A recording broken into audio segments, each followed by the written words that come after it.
Call it conversational currency. When you pick up a newspaper, turn on the news, or browse online, you're very often trying to find out what's going on. So we're devoting this edition of Behind the Headlines to being in the know. Beginning with Tim Knows. For a decade now, our columnist Tim Aten has been a major source of comings and goings in Southwest Florida. We'll catch up with him to find out what he knows. I like to be the first to know things, just like I think the readers like to be the first to know. Then a story that will leave you pumped up will tell you all you need to know about a bouncy new take on soccer. Plus, in Beauty Underfoot, we'll fill you in on a Spanish tradition, a short-lived mural that leaves a lasting impression. And be in the know when it comes to taking the perfect selfie. Tips in our Help Yourself segment. I'm Amy Osher. Those stories and more are coming your way.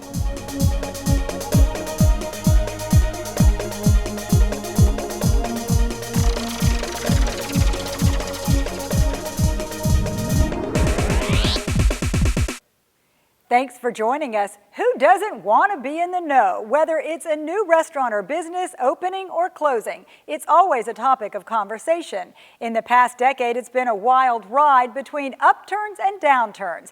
Tim Aten is following the action in one of our most widely consumed columns. You got to realize this was all trees just 2 years ago. So when they cleared the land for the Landmark Hospital and they started this in the Memory Center, people are very interested. It's a highly visible location. It's going to do very well. Tim Aten is in his element, seeing a retail space he reported on for years come to fruition. What's going in here? Well, there's going to be 13 different businesses. The anchor restaurant is called Public House. It's a new one by Michael Hernandez, who has Hobnob, and this week he opened Midtown.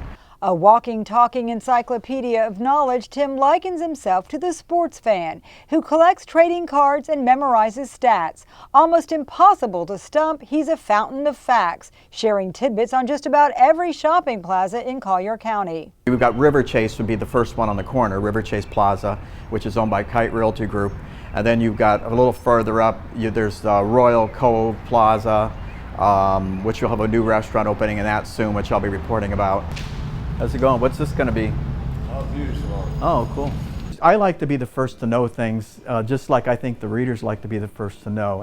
This week, he celebrates an anniversary. 10 years as In the Know columnist for the Naples Daily News, a twice-weekly feature with a loyal following. When I see some places closing down and I'm curious, In the Know tells me why they closed. Some have just moved to a better location. Some have not done well. Looking back 10 years, new restaurants were rising in record fashion, and people were hungry to know what was going on. They still are. Amanda Anderson is always looking for new places to try. All the time. The newer it is, the more likely we'll end up there. As restaurant news started clicking, the paper went digital, and people started clicking on In the Know, making it one of the Daily News' most popular features. You could easily see every time restaurant was in a headline, it would spike, and that got a lot of page views. The column is closely followed by restaurant lovers and restaurant insiders. He knows quite a bit, but few people know Tim. Do people recognize you when you're around town? Do they ask you about restaurants, or they come up to you because they know you're the In the Know guy? No, they actually don't, which is a good thing. He follows the food scene from a business standpoint, reviewing permits and working sources to get answers. A few evade him, like the future of an abandoned project in Naples. That big steel frame structure on the corner of Davis and Collier Boulevard is one that I've written 4 or 5 columns on over the last 4 or 5 years, and it still just remains. It's kind of frustrating that it's hard to find out what's going on there. Just one more reason to keep working the beat. I just hope I can be the one to break the news when it happens. We dusted off the archives, so to speak, to count down Tim's most popular In the Know columns. Here goes, 10 years and counting. Diagnostics have changed over the years, along with a number of ways people get content. But as best Tim can tell, these are his most popular or commented on columns. The first dates back to 2008, when a reader inquired whether there was truth to the rumor Oprah owned a home in Naples. She didn't, but In the Know listed famous people who did.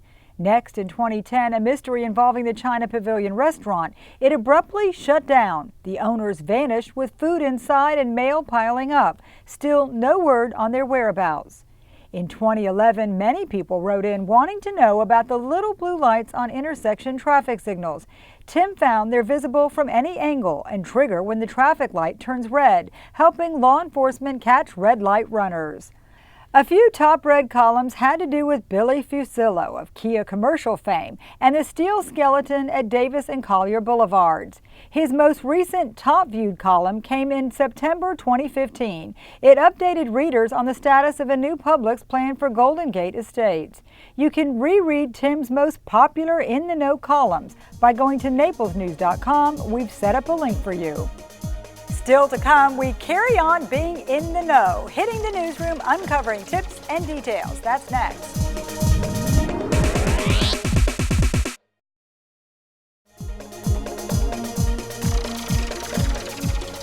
Welcome back to Behind the Headlines. Since we're going all in on being in the know, we thought we'd visit our reporting staff to get them to open up about what's going on in their beats.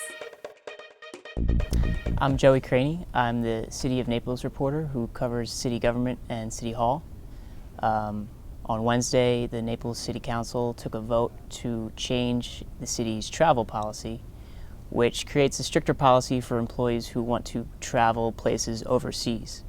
And this was controversial because in February, we reported that the former mayor, John Sori, took a trip to China last year that cost the city's taxpayers about $4,200, and he came back without any really detailed receipts on what he spent the money on, and that was troubling to some people. So the council decided they wanted to make a policy that would be a little bit more strict, specifically with the overseas trips, and so they decided to take a vote on Wednesday that would require prior approval to any international travel. And Mayor Bill Barnett, who ended up beating John Sori in the election in March, after the China trip became an issue, he said that he just wants more disclosure in terms of when council members take these trips. Hey, I'm Greg Stanley. I cover Collier County government here for the Naples Daily News, and we've been spending a lot of time lately covering the elections coming up. Right now we have 4 of the 5 commission seats are up for grabs. 3 commissioners say they're not running for their seats, and so those seats are wide open. We have 12 people running so far, a lot of money pouring in. We're still kind of watching that. It's going to be particularly important this year because with so many new faces, these are going to be the guys who decide what the future of the county looks like. There's so much development coming in, and the plans are being rewritten right now for how they're going to deal with all of that growth. So it's going to be an important race, and we're trying to stay on top of it. Hi, I'm Alex Glorioso. I'm the political reporter for the Naples Daily News. So I cover local, state, national politics. And one of the things that I'm working on right now is, as many people know, Representative Kurt Clausen suddenly left his congressional seat wide open. That's a very competitive seat. It has been volatile over the years, but you know, that's a pretty unusual thing to happen. So a lot of my focus has been turned towards that race. And I think that what people should be looking at is what kinds of money gets poured into that race, because people have to file their candidacy by June 24th, so that's very limited time period. And one candidate, Ambassador Francis Rooney, has the ability to self-finance. He's a very wealthy business person in Naples. He's funded a lot of campaigns. So he is definitely an intimidating candidate on the money front. Councilman Chauncey Goss is also another candidate in the race. But there are 3 people, Dr. Paige Kriegel, Byron Donalds, and Michael Draycorn, who have all decided to see if they can get super PACs and independent expenditure groups to support their candidacy before they've actually announced and committed to the race. So people should be looking at what kinds of groups are actually funding those super PACs, funding those independent expenditure groups. The area really likes anti-establishment candidates, but and that's how everybody will be branding themselves, but you should really pay attention to who is funding those ads. Hi, I'm Dave Osborne. I'm the In the 239 entertainment editor for the Naples Daily News. And today I'm working on a story, my second in a series of stories about the ongoing change in relationship with my mom as she goes through rehabilitation. She had back surgery a few months ago. And this week I'm focusing on the work of my sister and brother-in-law, the great job they're doing up in Michigan. So look for that story at naplesnews.com this week and in the print edition of the Naples Daily News. Being that we're in the month of June and things are starting to heat up, we wanted to look at outdoor activities. I'm joined with J. Scott Butheris, who covers a lot of outdoor things for us at the Naples Daily News. And you're relaunching, I guess, a new video feature that you've done in the past. Can you tell us about it? Yeah, this is called Outdoors in the 239, or we do a special video segment called Adventures in the 239, where I actually go out and explore. There's so many things to do here in Southwest Florida and so much fun stuff to do outside. So I actually go out and do it and take our audience through what this experience is like. And this last installment, I teamed up with Hidden Gems Patrick Riley, and since the Battle of the Blue Way, which is the big paddle race that's coming to town in June 11th, we decided it would be fun to go out and actually paddle through part of the Great Calusa Blue Way paddle trail. And I like the way you put the GoPro right on the kayak so people really get that first person sense. Yeah, that's one of the fun things about it, because I like to kind of immerse you in it and like kind of take the gonzo coverage approach, where I actually like get down and get in and do these things so that you get to more of a feeling of what it's like and get that adventure feeling to it. Now, kayaking is very accessible. It's very easy for people to get involved and do that, but you're going to be covering some other things that may not be so routine for people. Yeah, in the past with these segments we do everything from scuba diving to I've gone jetboarding to snorkeling to just about any kind of fun outdoors adventure that kind of makes this area so unique and adventurous. And can you talk about how it's a multimedia effort, because you're showing the video, you are going to have an accompanying print piece to go along with it in many cases? Yeah, these are usually multimedia projects where you write the story and there's video and photos, and they all kind of tell a different story about what this adventure, what this event, or what kind of things you can do here in Florida is all about. And you get a little different perspective for each one. Well, you have your work cut out for you, because there's a lot that we can do outdoors. Thanks for joining us. All right, thank you so much. Alan Bartlett makes it his business to know what's going on so he can weigh in with an opinion in our weekly commentary. It's hard to believe we're already into June, with the halfway point of 2016 rapidly approaching. Late May and early June means graduation season for the class of 2016 in Collier and Lee counties. At the beginning of the year, the Naples Daily News editorial board and its citizen advisory board had no trouble identifying the #1 issue that Collier County as a community needs to confront in 2016. It's making sure there are affordable places to live for the community's working folks and senior citizens. But now, let's also not forget our graduates going out on their own. A National Association of Realtors report recently ranked Naples as 9th highest in the nation for income needed to buy a single-family home. A buyer needs to earn more than $80,000 a year to get a median-priced house of about $440,000. Good luck with that wage, graduates of FGCU and FSW, in getting your first job after college. But of course, you can always rent. Well, maybe just not in Collier County. A recent report by an apartment listing service says you can get a 1-bedroom apartment in Collier County for a mere $2,080 per month, or share a 2-bedroom for $3,400. No problem finding jobs paying that kind of wage right out of college, I'm sure. Oh, that's if you can even find a vacant apartment. Collier County government housing staff surveys dozens of rental complexes. Of 8,000 apartments, they're about 99% full.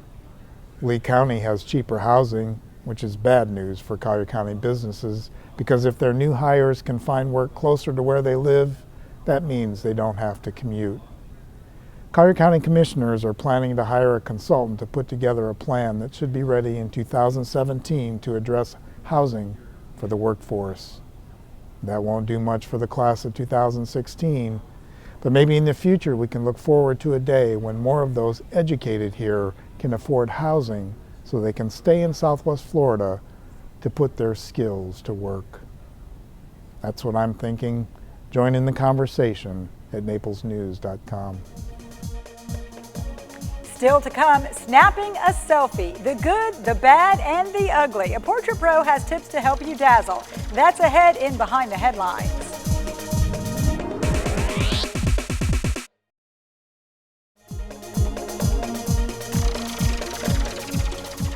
If you have a smartphone, it's fair to assume you've turned the camera on yourself. With no film to waste and a camera close at hand, who hasn't snapped a selfie?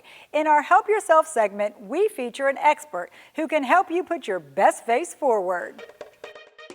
This is a subject near and dear to my heart, and I'm sure a lot of other people share that sentiment. Professional photographer Reagan Rule is going to show us tips on how to take better selfies. Yeah, selfies are hot. Everybody knows how to take them. They've been practicing. Everyone's been getting their angle. I think that the biggest thing nowadays is getting your lighting key. So you said one of the mistakes people make is that they have a beautiful, well-lit sunset or something behind them, and then they're disappointed that they come out silhouetted. They always turn their backs to the sunset, and then they're taking selfies with their phone, and they're in the shadows, so they're not going to come out that great, even if you use a filter or like some sort of editing tool. Where should the light be? The light should really be on your face. Now, if you have like glary light, like a broad daylight, you're not going to want that glary sunlight. You want to find that'll make shade. Shadows too. Yeah, exactly. So you want to find shade if you're outside in the bright light, but there are some tools and things like if you don't have flash available, they do have some tools nowadays to help your phone compensate. So if you look online, I don't know if you want to go ahead and talk about the Lumi, but the Lumi is one of the products that they actually offer now. So if you are taking that selfie and the sunset's behind you, the Lumi will actually light up your camera. There's a button on the back and it gives you instant light. So that's a photo case? The Lumi's a case? This is an actual photo case. It's a new product that just came out, and it fits to your phone, so it protects your phone, and it also gives you that light. So if you're out in the dark or if you're trying to get a sunset shot, you've got instant light on your face. Didn't you say someone famous that we all might know uses the Lumi? Kim Kardashian. I'm sure you guys have heard of her. So I think she's a pretty good representative for the Lumi, and she vouches for them. Now, what does the light do? Having that, I can see it's kind of a soft light. What does it do to your picture? Does it kind of blur it or give you some luminosity? Oh, it gives you just beautiful, clear skin. This is the purest, prettiest light, and for skin it just gives you a nice, clean, even tone. There's no shadows under the eyes, there's no nasty color or anything like that. It's just clean light. So it's a really nice tool. I suggest if you research the different things that are out there, but this might be a good alternative if you're going to try to get some of those nice sunset shots or anything that's out in the dark. This will so you're compensating for the backlight. Mm-hmm. Now most people you'll see go like this when they're doing a selfie. Is that too far away for the Lumi to do its thing? The Lumi actually performs pretty well in the dark. There is an adjustment button. If you hold it down, it can either dim or brighten. So if you hold your finger to the back, depending on your lighting situation, it can compensate for that. Obviously, you don't want to have it too far away. Here it's actually dimmed down pretty light, but if I can boot it back up, you can see it's got quite a bit of power to it. So okay, let's try something. We're each going to kind of lock and load and see what they look like with and without. So I don't have it on there. You turn it around. I have to turn my phone around here. I think you're one step ahead of me. Hold on, I'm going to take one with you first. Awesome.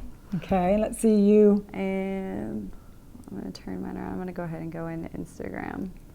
Instagram is my favorite, so let's see. So we'll turn it around, and we have the Lumi on us. Awesome. Now, I went up higher than you. What is the whole thing about height? Do we think that we look better if you're looking up, or what's behind that? I always shoot better from this angle, so I just kind of go from this angle, but height is definitely a good way to get a nice angle with no chin. A lot of people kind of go too high, I think, nowadays. It depends, I see some people when they're laying down in their bed and then they take a selfie, so it's a little, it depends on your facial structure and your personal angle, I think, more than anything. It's something you have to practice and find. What about does it drive you crazy when you see a selfie shot in a mirror? I don't like it because you see everything in their background. It's like, we don't want to see the towels hanging in the back. We don't want to see your products out on the counter. And it's creepy if you see that flash going off in the mirror. I don't it's like no, I don't think so. I would try to find a pretty background. If you're outside, maybe something with greenery or something with light, or some color, or just something clean even. You can go tighter on your face and get a nice clean background, and then you don't have to see your dirty towels. And last question then, do you want to own it that you've taken a selfie? Or do you want to, is it okay to show part of your arm? Or do you crop that out? Or do you want to make it look tight? There's another trick. If you raise your arm up enough, then it's going to make your arm look nice and toned and defined. That's a general posing rule. So if you do have your arm up, it's going to look really nice. Okay, note to self, work on that. Okay, thank you very much as always. Reagan Rule. Be among the first to know about this twist on soccer. It's almost impossible to get hurt or to keep your balance for that matter. Our Daily News photographer Dorothy Edwards was pretty pumped up about it. They're not fat suits. These inflatable bubbles are used for a rock'em sock'em version of soccer. Spread by YouTube videos, this pumped up version of the sport is a hit in Southwest Florida. The company Southwest Florida Bubble Soccer owns the gear and sets up about a half dozen events a week. This one was in Naples. People climb into the bubble and work their way down the field to try and score a goal. Players say it's great fun and great exercise. Finally, a beautiful tradition celebrated in countries the world over was recently observed in Immokalee. It involves colorful handmade murals, which are destined for the dustbin by day's end. They're called alfombras. These were crafted from a combination of sawdust, mulch, beans, salt, and flowers. They're turned into colorful carpets used in Catholic rituals celebrated in much of Latin America. These elaborate murals blanketed the sidewalks of Our Lady of Guadalupe in Immokalee last weekend, marking the Feast of Corpus Christi. People work for hours on their hands and knees dyeing the materials and creating the artwork. Its sole purpose is to adorn the ground for priests to trample on in a religious procession. This old world custom started in Spain and is now celebrated in countries throughout the world. Harriet Heithouse brought us this story. You can read her full account by going to naplesnews.com. That's the end of the road for us in this edition of Behind the Headlines. You can rewatch or share this show by going to naplesnews.com. I'm Amy Osher. See you back here next week.